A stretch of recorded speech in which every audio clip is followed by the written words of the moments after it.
ہماری آج 21ویں کلاس ہے، الدرس الثالث عشر۔ آپ کو آج بہت بڑا جو ہمارا چیپٹر ہے عربی زبان کا وہ پڑھا رہے ہیں کہ وہ اسم جن کے آخر میں دو زبر یا ایک زبر یا ان کی حالت نسبی یعنی زبر کی حالت جو متعین کر دی گئی ہے علم نحو میں، تو وہ خاص نسبی حالت ہوتی ہے۔ وہ نسبی حالت اور ہوتی ہے، زبر اور ہے، دو زبر تو آپ کو سمجھ آ رہے ہیں۔ تو نسبی حالت وہ خاص ہے، وہ ہم پھر بعد میں آپ کو بتائیں گے۔ تو بہرحال یہ آپ کے سامنے 8 لفظ آپ کے سامنے ہیں، 8 ہیڈنگ ہیں۔ تو یہ 8 حالتوں میں جو عربی زبان میں لفظ ہوگا اس کے آخر میں زبر ہوگا، یاد رکھنا۔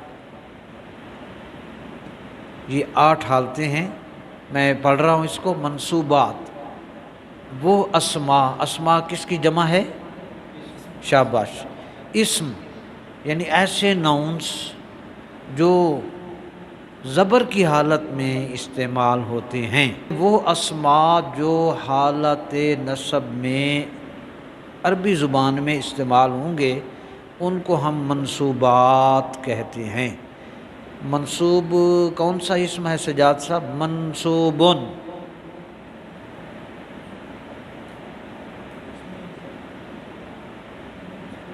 مفعول، سیدھی سی بات، مفعول۔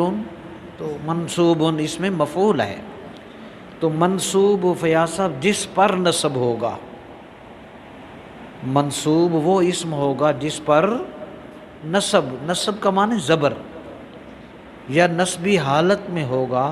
اس لیے منصوب میں نے بولا تاکہ آپ کو وزن یاد رہے۔ تو منصوب اسم مفعول ہے، منصوب اس اسم کو کہیں گے جس پر زبر ہوگی یا وہ نصب والی حالت میں ہوگا، اور اس کی جمع منصوب کی جمع کیا ہوگی؟ منصوبات۔ یہ میرے پاس تو ہے وہ پیج۔ تو بعض وہ ہوں گے جن پر پیش ہوگا ان کو ہم نجم صاحب کہتے ہیں مرفوعات، اور بعض جب زیر کی حالت میں ہوں گے ان کو کہیں گے مجرورات، جر سے۔ جر والی حالت کا ہو تو مجرور، پیش والی حالت میں ہو تو مرفوع، زبر والی حالت میں ہو تو منصوب۔ ان اسماء پر زبر یا دو زبر یا اعراب بالحرف، ایک ہوتا ہے بیٹا اعراب بالحرکت۔ سجاد صاحب، اعراب بالحرکت وہ ہوتا ہے جو زبر زیر پیش کے ساتھ آتا ہے، اس کو ہم کہتے ہیں اعراب بالحرکت۔ دوسرا اعراب ہوتا ہے اعراب بالحرف، وہ زبر زیر پیش نہیں ہوتی وہاں پہ، وہاں مخصوص حرف ہیں اور وہ انڈیکیٹ کرتے ہیں اس اعرابی حالت کو، وہ اعراب بالحرف کہلاتے ہیں۔ تو اعراب بالحرکت اور اعراب بالحرف۔ تو اعراب بالحرف میں وہ حروف ہیں خاص جو کبھی پیش کو ظاہر کریں گے، وہ حروف کبھی زبر کو ظاہر کریں گے، وہ حروف کبھی زیر کو ظاہر کریں گے۔ بہت بڑا نکتہ ہے۔ اور یہاں ہم وہی اسماء جن پر زبر یا دو زبر یا اعراب بالحرف کی زبر والی نسبی حالت ہوتی ہے اور وہ مندرجہ ذیل معنی اور مفہوم کو ادا کرتے ہیں اور ترجمہ میں آسانی پیدا کرتے ہیں۔ پہلا ہے، پڑھیے، حال، تمیز، مفعول مطلق، مفعول لہو، مفعول فیہ، مستثنی، منادی مضاف، لائے نفی جنس، حاضی ثمانیہ۔ جی، حال ایسا اسم ہے جو یا تو فاعل کی حالت کو بتائے گا یا مفعول کی حالت کو بیان کرتا ہے۔ یہ دیکھیں، دخل الولد فی الغرفۃ ضاحکا، ترجمہ لکھ لیں آپ، لڑکا کمرے میں ہنستا ہوا داخل ہوا۔ تو دیکھ رہے ہیں آپ، داخلہ فعل ہے، الولد فاعل ہے، فی الغرفۃ مرکب جاری ہے، تو اب ضاحکا یہ حالت بیان کر رہا ہے کس کی؟ کمرے کی نہیں بیان کر رہا۔ یہ نہیں کہ کمرہ مسکرا رہا تھا، بلکہ کون مسکرا رہا تھا؟ فاعل کی حالت کو اس نے بیان کیا، تو ضاحکا کے آخر میں زبر آ گئی۔ یہ جو لفظ فاعل کی حالت کو بیان کرے اس کو ہم کہتے ہیں حال۔ تو کبھی لفظ فاعل کی حالت کو بتائے گا اور کبھی لفظ مفعول کی حالت کو بتائے گا۔ مرکب اضافی کا پہلا جز مضاف اور دوسرا جز الیہ۔ اب یہاں وہی حالت ہے، کہتے ہیں جس کی یہ حالت بیان کرے گا، فاعل کی حالت یا مفعول کی، اس کو کہیں گے ذوالحال۔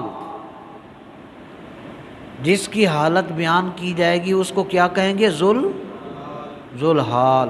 اور جو لفظ اسم حالت بیان کرے گا اس کو کیا کہیں گے؟ اور حالت بیان کرنے والے اسم کو کیا کہتے ہیں؟ حال کہتے ہیں۔ تو وہ اسم جو کئی امکانات میں فرق ظاہر کر دے اس کو ہم تمیز کہتے ہیں۔ اسم حال وہ تھا جو حالت بیان کرتا تھا، اسم تمیز وہ ہے جو کسی چیز میں فرق ظاہر کر دے۔ آنا اکثر من کا، تو کہہ رہا آنا اکثر من کا، میں تم سے زیادہ کثرت رکھتا ہوں۔ اب سوال یہ تھا کہ کس چیز میں اس کا مکان بڑا ہے، یا اس کا قد بڑا ہے، یا اس کی برادری کا کوئی روب زیادہ ہے، یا ادا کوئی ناظم بن گیا ادھے گھر دا بندہ، وہ کس چیز سے کثرت رکھتا ہے؟ تو یہ شک سا ہو رہا تھا۔ اگلے لفظ نے آ کے اس شک کو دور کر دیا کہ میں تم سے زیادہ کثرت رکھتا ہوں، مالاً علماً، مال کے لحاظ سے اور علم کے لحاظ سے۔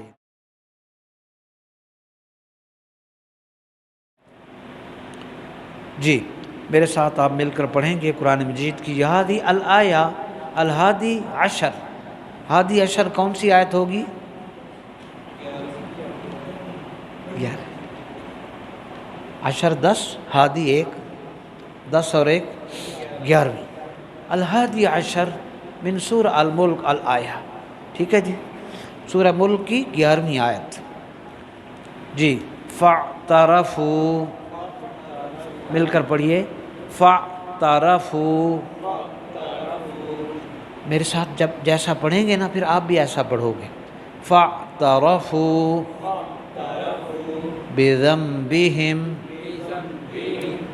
فسحقا لأصحاب السعیر۔ جی اب اللہ رب العالمین اہل دوزخ کی حوالے سے اس صورت میں یہ آخری آیت ہے، کل سے اہل جنت کا بیان شروع ہوگا۔ اللہ پاک دونوں پہلو، دونوں آئینے، دونوں حالتیں ظالموں کی بھی بیان فرماتا ہے اور اپنے محبوبوں کی صفت بھی بتاتا ہے، تاکہ میرے بندے ادھر نہ جائیں، میرے محبوبوں کے ساتھ جڑے رہیں۔ تو آپ نے کل یہ پڑھا تھا کہ وہ کہیں گے کاش ہم جان لیتے، سمجھ لیتے تو ہم آج دوزخ میں نہ جاتے۔ ما کننا فی اصحاب السعیر لو کننا نسمع، اگر ہم سن لیتے نبیوں کی بات، ناقل سمجھ لیتے، سیدھے راستے پر چل جاتے، ما کننا فی اصحاب السعیر، تو ہم دوزخیوں میں شامل نہ ہوتے۔ اب یہ تو کل جو پڑھا تھا وہ ان کی سٹیٹمنٹ، اور اب یہ مالک کا اپنا جملہ ہے۔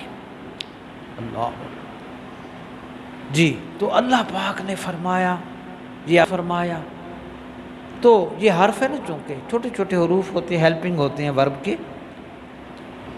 فَاعْتَرَفُوا، تو انہوں نے، یعنی جو دوزخ کے لوگ، دوزخی لوگ تھے، انہوں نے اقرار کیا. تو اعترفوا، وہ اعتراف کریں گے اس دن، اس روز. تو آج وہ اعتراف کریں گے اس روز کس چیز کا؟ بِذَنبِهِمْ، اپنے گناہوں کا.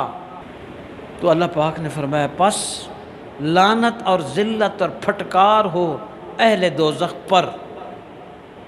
تو سو دیٹ، بس پھٹکار اور لعنت اور ذلت ہو لی اصحاب السعیر، اہل دوزخ پر.